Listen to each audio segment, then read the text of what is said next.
stop it there. That's the end of the off-road stuff. I don't like off-road riding. The Transalp's not a big fan of off-road riding, so let's just say it as it is. It's a road bike, and treat it as such. It's even in the name, Transalp. It's for transversing Alps. So go on, get in your hollies, get your panniers board, get them clagged on, fill them full of your stuff, and off you go. That's what this bike's for. It's comfy, it's a lovely riding position. It's got a proper size seat, not like the Aprilia, not like the Yam, which is like a razor blade. It's even in the dash. You've got sport, standard, rain and gravel. You look at an Africa Twin, you've got the same, but it says off-road. The clues are there. I mean, look at the exhaust. It's slung so low down, it's just going to deck out. And then the ground clearance isn't as good as the Yamaha or the Aprilia. So come on, let's just face facts. It's a road bike, and I love it for that. Now you lot might think that's a controversial thing to say, but it's just how the Transalp feels to me. The suspension feels road focused, the way the power delivery is. I mean, the seat, it's big, fat and comfy. You sit in the bike, not like the other two off-roaders on top of them. It's a proper mile eater. And this became more apparent on my Honda training course. As you can see, Transalp was there, T7 was there, and the Aprilia was there. Now the first one I jumped on was the T7, and it didn't feel nice. Very tall, very thin, proper off-road feeling bike. Handlebars felt in a weird position. A lot of pipe work down by my boot, which pushed my boot to the outside of the foot peg. Didn't like the handling either. It just screamed off-road bike, and to be honest, not a very nice off-road bike either. The Aprilia. Now this was a different kettle of fish. This felt like an off-road bike, but felt good on the road. Loads of power. The motor was brilliant. Handling was good. Seat wasn't too bad. Still tall and skinny. Not, like I say, that off-road bikes are not my favourite. Loved the induction roll when you opened the throttle, cracking thing.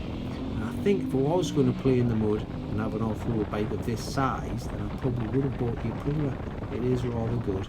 Now I have a massive advantage. I can do these training courses where I literally spend 2 hours going Transalp, Aprilia, Yamaha, back to the Transalp, back to the Aprilia, back to the T7. So I can feel the differences in these bikes.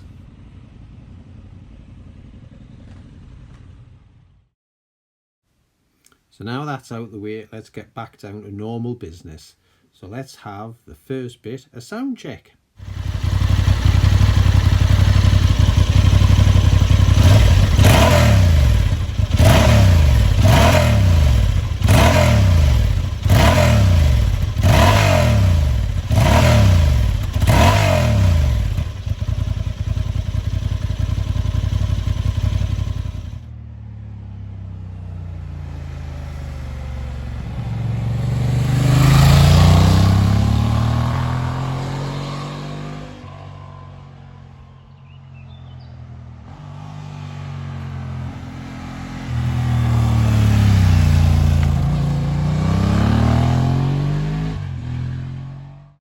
Now let's head off for my sitting test. If you've watched me content before, you know this is where you get a good idea if this motorbike will fit you, because I sit on it and I'm 5'10" with a 32-inch inside leg. Here we go, let's climb on, and as you can see the bike's nice and thin right by the petrol tank, so your legs go straight down, and look at that, almost flat-footed. Like I said, that's a 32-inch inside leg and I'm almost flat-footed. And when I pick my leg up, you can see that's a lovely 90-degree bend, so you could sit there all day, no cramp whatsoever. A proper bike for distance work.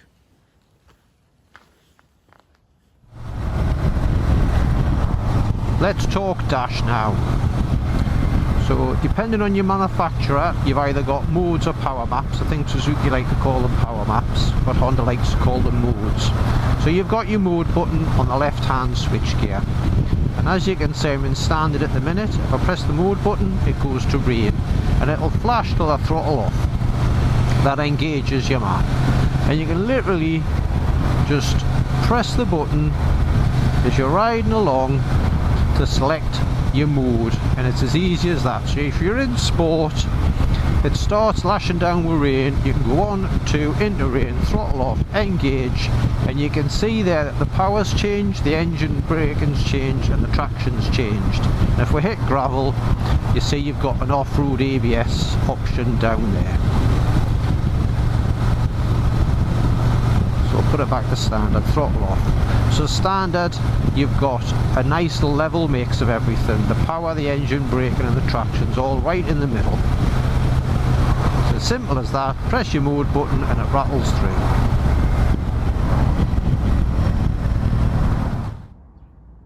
Don't forget your Honda Road Sync app. It's dead easy to use, and the plan is your phone lives in your pocket and it lights up on the dash of your bike there.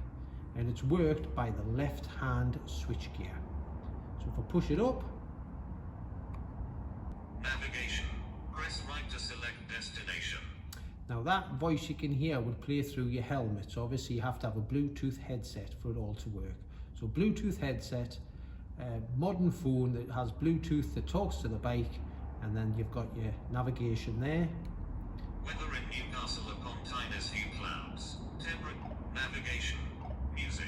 So the whole plan is you can just use the buttons on the left hand switch gear, no need to faff about with your phone, and you get your info. It also lets you know if you have text messages and phone calls. It flashes up with a little icon on the dash.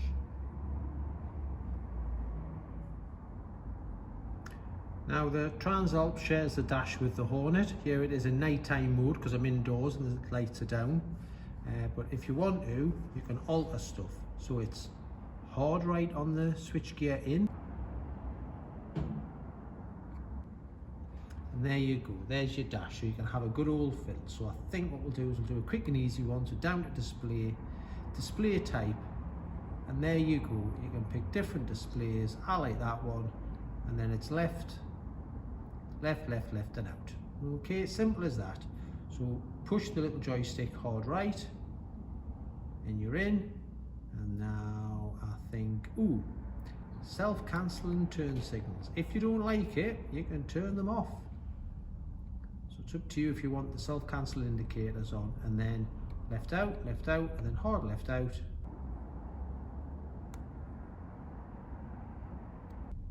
And that's you.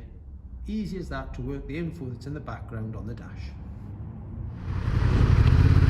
Now I'm giving the Transalp a go of commuting. And the first thing I've noticed is how smooth the motor is. Now this one's fitted with those silly aluminium foot pegs, which normally get all the vibes through your feet because the rubber pad's missing. But this is as smooth as silk, and I've only got like walking trainers on, so you would think I'd feel everything through the foot pegs.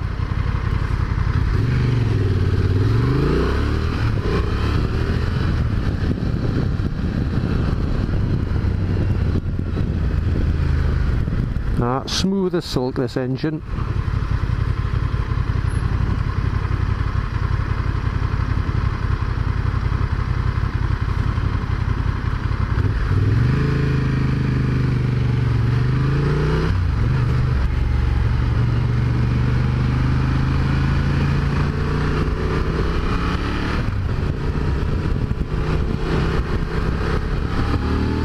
And even at a bit of pace, with a bit of revs on,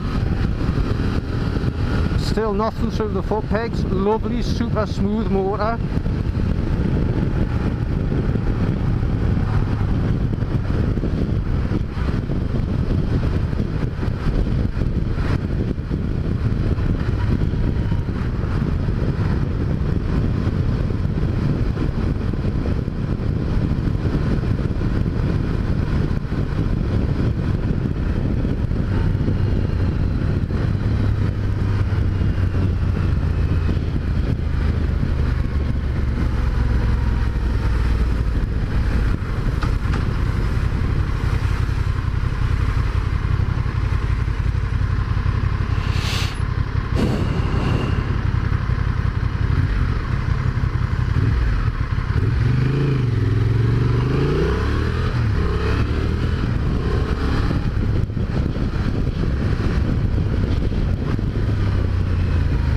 Another good thing when you're commuting on this bike is its riding position. You're sitting bolt upright, dead comfy, happy as the proverbial Larry.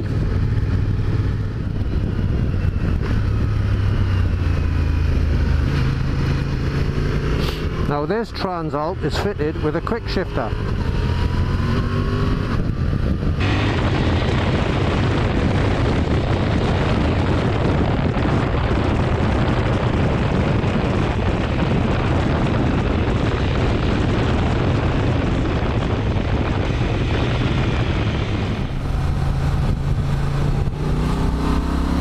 The quick shifter on this bike is mega.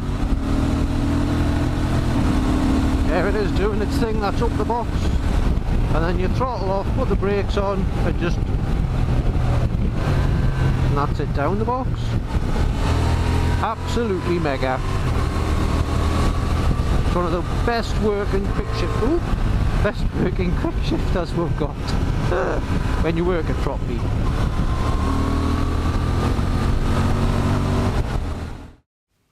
As I said at the beginning, the off-road prowess of this motorbike doesn't bother me at all. I want a road bike, and this one is right in the middle.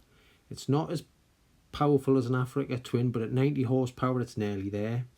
It's a good size. It's not as small as a 500X. It's got a nice seat height at 850mm, and its curb weight at 208 kilograms. It's spot on. It's right in the middle.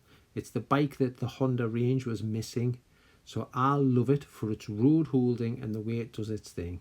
It's a brilliant bike.